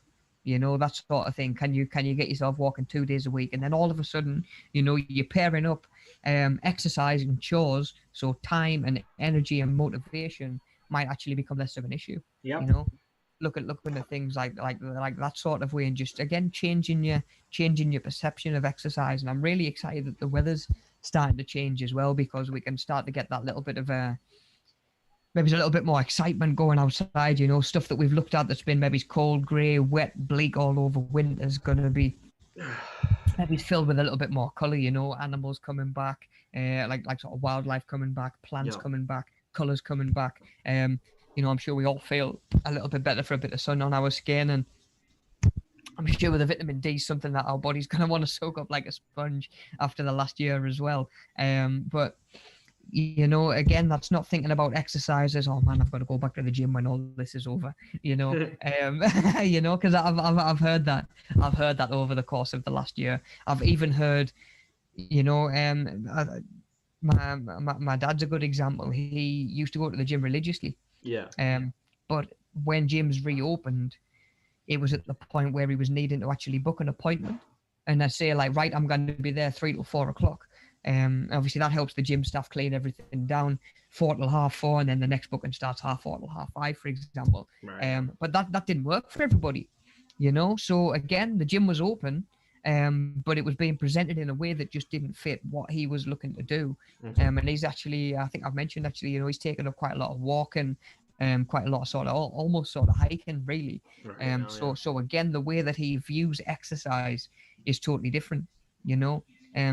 10 years ago, he was out on his bike, going to the gym, playing five-a-side a couple of times a week, whereas nowadays he's doing different stuff because his lifestyle's changed, and you've got to fit your exercise and your health and your nutrition. You've got to fit it around your lifestyle. You can't fit your lifestyle around your exercise, because sooner or later your life will just take over again, because it has to. It will. It's the vast majority of your time and the vast majority of your focus. And if you haven't found a way to have that and fit your exercise in as well, it's a case of picking one or the other, isn't it? So true, you know. So you've got to sort of get that blend, and you've got to be able. Your lifestyle's got to make sense, and your fitness and your nutrition's got to make sense in the grand scheme of things, including your lifestyle, which again is why it's got to be so different to everybody, because it's so different. Everybody's needs are so different. Okay, so we've actually got another slide to roll on to maybe look at a couple of different ways of breaking down barriers to maybe stuff that we haven't necessarily covered there. You know, on that next slide we can see sort of, and we can exercise at home or somewhere where you're feeling confident, you know. So this is again thinking about as things sort of reopen, and this was all done in a pre-COVID and post-COVID kind of mentality, you know, where obviously the more common stuff I've come across over the years has been absolutely nothing to do with COVID that's been getting in the way. It is often confidence walking into a gym and feeling like you're the only newbie there, and people are looking at you and sort of thinking like, oh, am I doing this right? Am I going to make myself look like a little bit of a wally? Am I second guessing myself? You know, am I a shape, or am I at a level of fitness right now that I'm really conscious of? You know, can you train at home? You know, at one point that might have been something that a lot of people hadn't really thought about or considered. Of course, over the last year, that's probably become a lot more common for a lot of us. Yeah. And you'll have got an idea whether you feel more comfortable doing it at home or not. Can you train with a partner? Even, you know, can you train with a partner now? Again, that's difficult right now, but can you even can you FaceTime somebody or do a Zoom call and say, right, we're going to pick this YouTube video, we're going to pick this media savvy workout for the week, and this is the one that we're going to do. We'll press play at the same time, and then you're watching each other. You know, you're not watching each other throughout the whole set, but you know, you're getting your rest intervals and the end of each round, and you know, you can have a little bit of interaction. You can, you know, somebody's going through the same as you are. There's a little bit of sort of unity and solidarity there as well.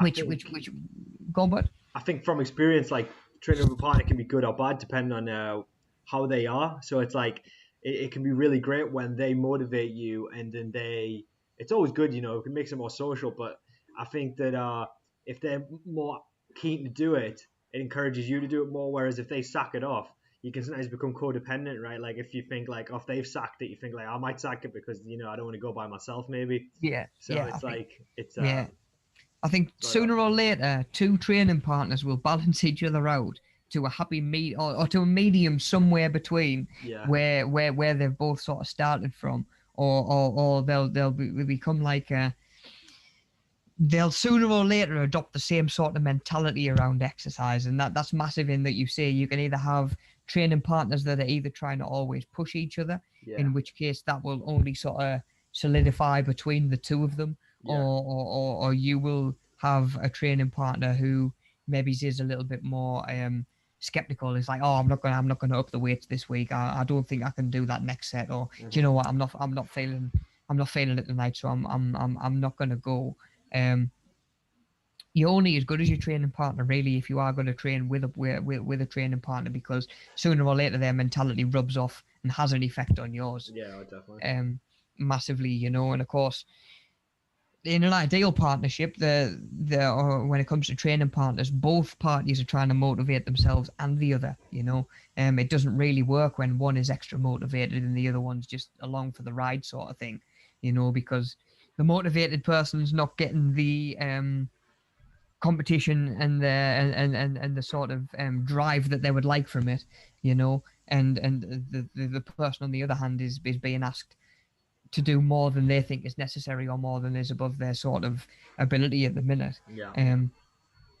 You know, so I've not seen many training partnerships like that last for very long, because like you say, it gets to the point where after a couple of nights of saying to somebody, "Are we going to the gym tonight?" and they say no, you just start going by yourself, don't you? You just start going by yourself.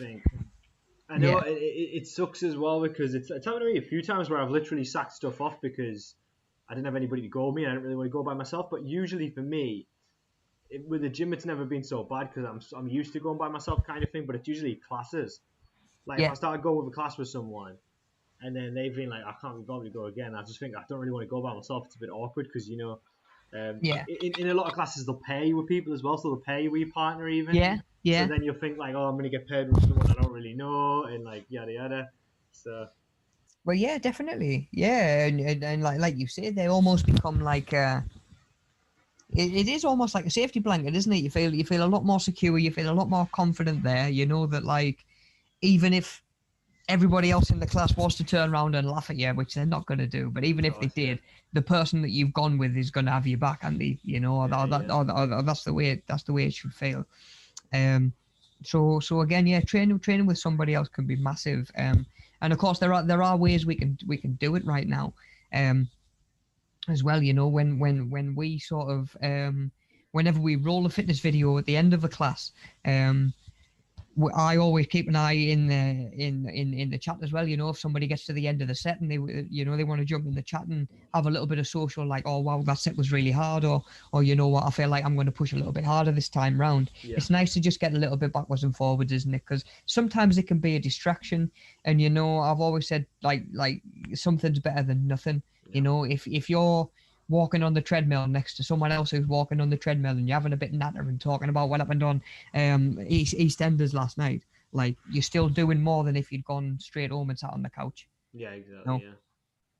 And building good habits, and sooner or later you might get to the point where you either get bored of doing the same thing, or you just feel a little bit more confident and you think, right, what can I move on to now? Can I do a little bit of weights? Can I try the Stairmaster machine? Can I try the row machine? Can I get on a bike instead of just coming in and doing the treadmill every time? A lot of it comes from needing to find confidence somewhere, you know, and sometimes it can be in another person. Sometimes it can be going in and it's just an instructor that you know, and you feel pretty confident with, but of course that comes with time. You know, online resources can be a big one. Absolutely massive, really, in terms of, you know, like we were saying, even coming to myself or yourself, you know, anything digital, to be able to just say, look, can I pick your brains a little bit? Can you give us a little bit of advice with this? Can you help us out with this or that? And then of course, like you say, we've got other resources online. You know, there's websites like bodybuilding.com where you can go on and you can pull up workout plans, and you can get nutritional ideas based on your body type and your training history and your injuries and that sort of thing, you know. Yeah. If I was needing to, like last year when I decided, or when me and Alex decided, look, we're going to do some yoga, if I'd have just started putting together my own yoga sessions, it would have been they'd have been absolutely pants. Do you know what I mean? Maybe it would have been glorified stretching, you know. So what did we do? We went online and we started following a free YouTube channel. You know. Yeah. And now that's a go-to every time we need to do that. And they're available all over, you know, be it sort of even little sort of stories on social media. I know YouTube's just started doing them as well. Like they're calling them. Was it bites?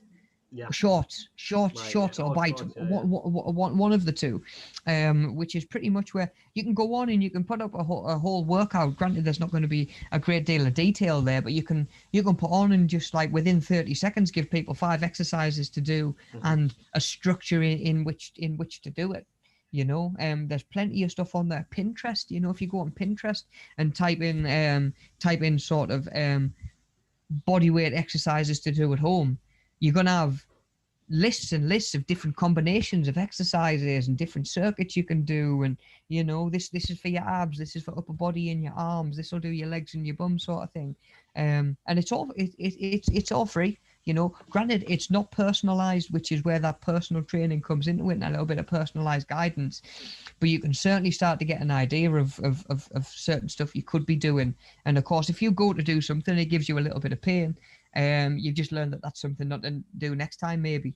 You know that squats are off the cards. So when you're looking again next time, you're looking for stuff that doesn't have squats in it. You know, a little bit of trial and error. Because that's what it all is at the end of the day. Again, it's like your food, trial and error. Some stuff's going to work, some stuff's not, and that is all different for everybody as well. But yeah, there's a lot of free resources out there online, and of course, a lot of us have got the world at our fingertips these days, don't we? Yes. Yeah, totally. Yeah. Setting yourself targets and rewards can be really sort of helpful in hitting them goals, you know, when it comes to motivation, lack of interest, lack of energy. You know, and I've even put in brackets on there, rewards don't always have to be snacks and junk food and like, oh, I'm going to have a takeaway at the end of this week because I've lost a couple of pounds. It's so common. It really is. Yeah, Batman, yeah. You know, and I think we sort of can, obviously you can undo a lot of the hard work that you've done that week. You know, if you're really clean eating and really bang on with your diet Monday to Friday, then you say, oh, I'm going to reward myself with a weekend on the lash. You got on the scales Monday morning and the scales haven't moved anywhere, they've gone the wrong way. Yeah. You're like, how's this happened? Yeah. How has this happened? Again, you know, that can come back to what we mentioned earlier on, people not really thinking about liquid calories and sort of stuff like in your fizzy pop, and you know, even coffee. If you're drinking coffee with like a lot of milk and, you know, 2, 3, I've known people have 4 sugars in a coffee. You know, if you're having 5, 6 of them every day, that it adds up. Soon adds up. You're not wrong. It adds up, you know, and junk food and snacks are exactly the same. So can we sort of rewire ourselves to think to ourselves, right? Can I set a reward to be, if I hit a target, can I set that reward to be, rather than spending 20, 30 quid on a takeaway, can I get myself that pair of trainers I've had my eye on? You know, or can I get myself maybe one of them fancy little straps that's going to sit there and hold my phone so I can listen to my music a little bit easier, because that's a good motivator. Try and reward yourself with stuff that's going to be beneficial to your goals as well, because then it's the benefits are twofold, aren't they? You're not taking like 2 steps forwards to willingly take 1 back. You're taking 2 steps forward and then maybe another step forward as well, or another half a step forward. Absolutely, which makes a big difference. It's the old it's the small improvements, isn't it? It's this idea that sort of a tiny change, you know, or a tiny difference in percentage over a short term is going to be quite insignificant or look insignificant. But if you multiply it by 100, 1,000, 10,000, that difference, that difference in the number has accumulated to be massive, and the difference is so big. You wouldn't have thought it. No, absolutely right, buddy. But yeah, if we can try and find rewards that are going to be a little bit more beneficial to what it is that we're chasing, then of course we're actually setting ourselves up for success a little bit more as well. A big one that I think has been underutilized for the last year, or certainly not really thought about as exercise and a way to burn calories and balance the old energy in versus energy out equation. Is what we call NEAT, and that's non-exercise activity thermogenesis, and that is pretty much exercise that's not exercise, movement that's not exercise. That's moving around the house, that's up and down the stairs, that's running the hoover around the living room, you know, doing the washing up. It's all movement, it all burns calories. Like if you think like you could burn, obviously it's different for everybody, But you could burn easily upwards of 1,000 calories just lying in bed every day through bodily functions, brain functions, stomach, digestion, that sort of thing burns X amount of calories every day anyway. So you think even little things like, having a bit dance around the kitchen while you're cooking tea, or, maybe it's even just standing and doing an hour's worth of meal prep, rather than going and hoying a couple of slices of toast in and doing some baked beans in the microwave. You can get a little bit more movement in there as well. I'm well aware that when we get the dog in a couple of weeks, my activity level is going to go up through the roof, because I'm going to be doing two walks a day. My steps a day might actually double. And now that's not me thinking to myself, right, how can I get more exercise in? But that is more movement where I'm burning calories. And you know what? Coming up to spring, summer, getting out in the garden is one of the best ones you can do. If you like a little bit of gardening, maybe you've got an allotment. Maybe you've got an allotment that takes a little bit of care.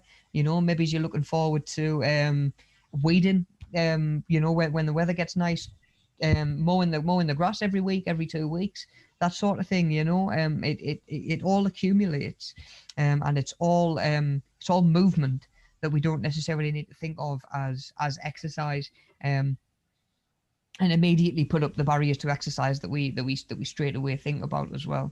And then of course the bottom one on the list is of course something that we've all probably focused on a little bit more over the last year. And if you haven't, it's important to think about getting out for a walk and getting some fresh air is exercise, and that is so important at the minute. Just to change your scenery, like you say, buddy, about being in the office today. Change your environment, to change your setting. Getting out and getting some fresh air as well can make a massive difference. And of course walking, it's not the most strenuous thing in the world, but we're going to look in a second when we build up the workbook, we're going to look at different heart rate barriers, and we can see that even going for a walk at sort of 50-60% of your maximum heart rate can be really good for, you're not going to burn as many calories as working really intense, but a bigger percentage of those calories are going to be fats. That makes sense. Got it. So working at 100%, you're going to burn more calories, but a smaller percentage of that is going to be fat. So working at sort of up towards your maximum heart rate is going to draw from carbohydrates quite a lot. Whereas when you come down to sort of 60-70%, your body can utilize stored fats a little bit easier. So doing that for a prolonged period of time, you might not feel like you're going to burn many calories a 10-minute walk to the shop and back. But if you can take yourself out for a couple of miles and you can do an hour or two, you can really surprise yourself how many calories you can go through. Not bad. Like I'll do it. I'll go for a walk and I've got no appetite at all, and I get back after an hour and I'm starving. Yeah. Just absolutely starving. And my body's saying, right, we've burned. We need to replace it. But of course, there's the mental health side of just getting out for a walk and some fresh air as well, isn't there? Especially at the minute. That might be the biggest sort of change in your day, getting yourself out for an hour or two, or however long it is for your exercise. That might be the biggest sort of sense of variety in your day at the minute. So it's massive for the mental health as well as the physical health. Okay, buddy. So just before we roll on and actually get a look at the workbook, for 5-10 minutes. Mm-hmm. If we can just quickly boot up that last slide. I've always made a point of putting that last slide in. So anybody going back to sort of watch back whenever, even if you're getting caught up in the week or you're coming back to watch the session again. Obviously, so you can just go straight to that, pause it there, and you can pull out anything that you might actually need in terms of homework or work that we're doing in our workbooks. So, of course, as always, when we sort of do get wrapped up, we have got the link for the survey, buddy, haven't we? Yeah, mate. Yeah, it's in the description. So but that'll be in the description. If you can just take us not even 30 seconds to fill that in for us, it's really appreciated. Your feedback's really important. Lets us know what we're doing well, where we could improve, and at the same time, it helps as well with stuff that we sort of need from on the admin side as well, so it saves me needing to ring up and say, what did you think of this session, what did you think of that session, you know. So it does just make our job a little bit easier in that regard as well. So yeah, massively appreciate that. So the workbook activities that we're going to do this week are going to be pages 5 to 10 in your planning your own fitness program workbook, which we're going to look at in just a sec, and then preview for next week. Sort of mentioned earlier on, we're going to be start looking at healthy lifestyle posters, presentation skills, and thinking about what topic you're actually going to pick for your own healthy lifestyle poster that we're going to do. Now that could be anything, you know, that can be forms of exercise, forms of dieting, you know, maybe it's injuries or health conditions that you're living with or have experience with that, you know, you feel like you'd like to educate others on, or something that's really passionate to yourself as well. You know, we've had people do on food prep, you know, who religiously do food prep every week, and you can tell that was something that was really sort of close to his it was something that was really sort of close to his heart. So yeah, that's something that we're going to start thinking about next week anyway, you know, what we're going to be able to, or what ideas we're going to start putting together for your own presentations. And then of course we'll be back next Tuesday for that session at 10 o'clock. As always. So I think that'll do us for the presentation, buddy. If you don't mind just booting up the workbook for 5-10 minutes, just so we can have a look at these exercises that we're going to be doing. So we're up to page 5. We've done page up to page 5 last week, and of course we're looking at these different heart rate zones now on that page 5. So color coded as well, nice and simple, so we can break it up and we can actually see all the different sections. So like I was mentioning a second ago, we can see that on the left hand side, this is our this is what we've got is percentages, and how we apply that to ourselves and our own training. We need to work out our maximum heart rate, which is what I sort of mentioned at the start of the session. So that's something that we're going to be able to do, and what you're going to do over the course of the next week. So just for example, if we can look at that paragraph just underneath and the table underneath. So maximum heart rate decreases with age, limited performance of aging athletes. So heart rate decreases with age simply because old hearts can't beat as fast as young hearts, you know, we mentioned earlier on. So the basic way to calculate your maximum heart rate is to subtract your age from 220. Yeah. So for the sake of argument, because I'm not good at maths, I'm going to pretend for this example that I'm still 20 and not 29. Just to keep things a little bit simpler. So for example, in this example, they're 45 years old. Subtract 45 from 220 to get your maximum heart rate. Yeah. So if I was someone who was 20 years old, my maximum heart rate is going to be 200. Yeah. Nice and simple, nice easy figure, bang on.